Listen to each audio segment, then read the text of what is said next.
He's finally back. Ryan Garcia is making his return to the ring against a fellow polarizing boxer in Rolly Romero. But this is why Ryan Garcia versus Rolly will not end well. So this has just been announced for the May 2nd Times Square, New York boxing event, a 3-card fight featuring the likes of Devin Haney, Teofimo Lopez on the undercard, and obviously Ryan Garcia in the main event against Rolly, which this is supposed to be a tune-up fight. Saudi Arabia and Turkey Al-Sheikh are trying to set up that rematch between Ryan Garcia and Devin Haney for later in the year. Seems like they're planning that for maybe October or around that time. So in the meantime, they're taking what are supposed to be tune-ups for both of them. Ryan set to fight Rolly and Devin set to fight Jose Ramirez, Teofimo Lopez on the undercard, and Teofimo set to be fighting Arnold Barboza Jr. This is going to be Ryan and Devin's first time fighting at 147 pounds, moving up in weight to welterweight. We know Ryan Garcia coming off that suspension for popping for Austrian in his fight against Devin Haney. He won that by majority decision, then it got overturned and now it's a no contest. So Devin Haney is still undefeated technically, but Rolly Romero does have pop and he has power in his hands. Tank recently said Rolly was one of the hardest hitters, if not the hardest hitter he's ever been in the ring with, harder puncher than Ryan. So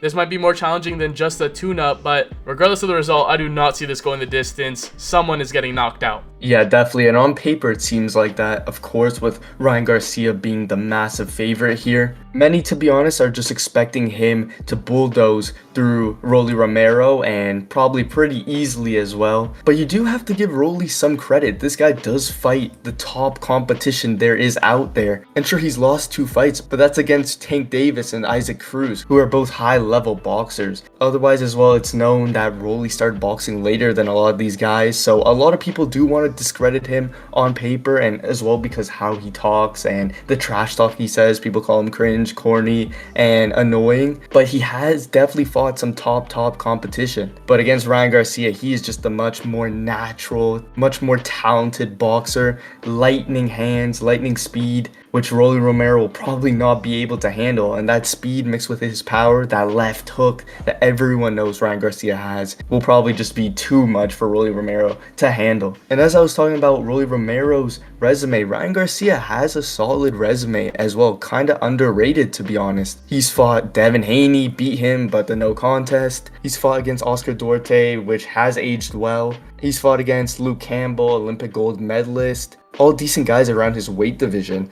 And we know Ryan Garcia does not duck anyone. He does fight the top competition. And I'm sure with a win against Rolly Romero and as well a win for Devin Haney, they're looking to eye that rematch between the two, as it will be massive for sure. For both guys, they take on all comers. Rolly fighting Isaac Cruz, Gervonta Davis, Ryan fighting Devin Haney, Tank. Rolly is a bit older at 29 years old, but these guys do have a little bit of history and experience being in the ring with each other. There are a lot of sparring videos out there of Ryan and Rolly sparring. I remember seeing those years and years ago with Ryan back then looking like he had the edge, but that was just sparring. So we don't know how these guys are going to look like in the ring, but when you look at Ryan's speed, is he going to be the same though after a 1-year suspension from the sport? It's going to be interesting, but it's hard not to favor Ryan. He has a lot of the advantages here. It's going to be interesting, but it's just hard to not favor Ryan. He has a lot of the advantages here. The size, the resume, the wins are a little bit better than Rolly's. Rolly arguably lost to Ismael Barroso, where that was a very early stoppage and he was losing up until that point. But this is going to make for an interesting style clash because both guys are going to bring it. Both guys have pop, both guys have power. I think stylistically it definitely favors Ryan with his speed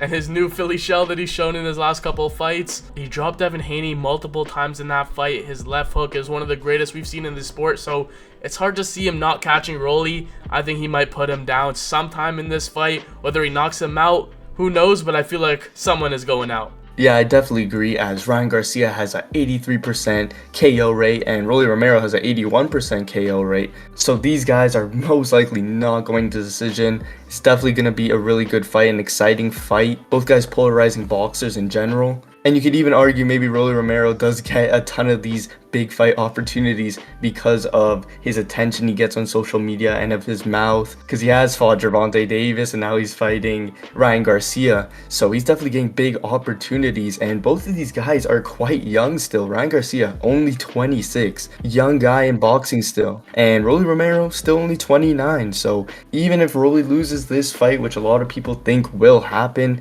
it's not the end of his career. He's still getting big money fights and doing well for himself within his skill set and what he can do. And Ryan Garcia is still on the pathway to becoming a superstar within the sport and in general. And he definitely did that, starting with his fight against Devin Haney, and now we'll see what he's able to show everyone in this fight. But we know Ryan Garcia is a closer, is a finisher. He does look to get those finishes, to drop his opponents, looking for opportunities to stop them, and that's why he is such an exciting fighter, and that is partially why people love to watch him fight, just because of how exciting, how fast, how devastating his punches are. Yeah, and honestly, I feel like Rolly is a bit outmatched here in terms of size. He's only had 3 fights at 140. Most of his career was spent at 135, and we know Ryan missed weight for his fight against Devin Haney. He came in at like 143 pounds, and it seems like over the years he's just been getting bigger and bigger. It is interesting that they're making this fight. There seem to be a couple different options for Ryan's return.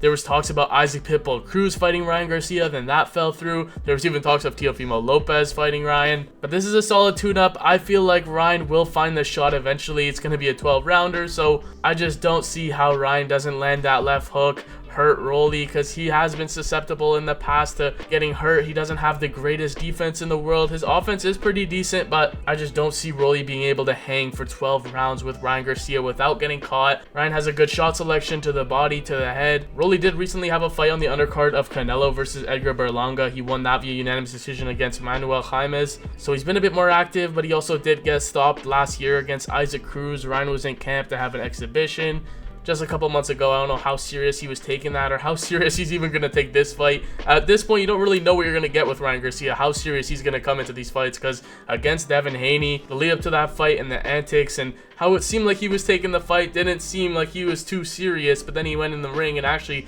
put up a decent performance, dropping Haney multiple times towards the end of that fight, which means his conditioning was pretty solid when a lot of people didn't think it would be. I feel like Ryan Garcia has a big edge, and Rolly may be going out cold, which I just don't see how Rolly doesn't go down. And if you want to argue for Ryan Garcia's case against Tank, that he was heavily weight drained and had a rehydration clause that didn't allow him to get up to 100%, then that is an approach you can take. Even though in general, I think Tank just outboxed both Ryan Garcia and as well Rolly Romero. But it would be interesting to see a rematch for Ryan Garcia, maybe not as weight drained.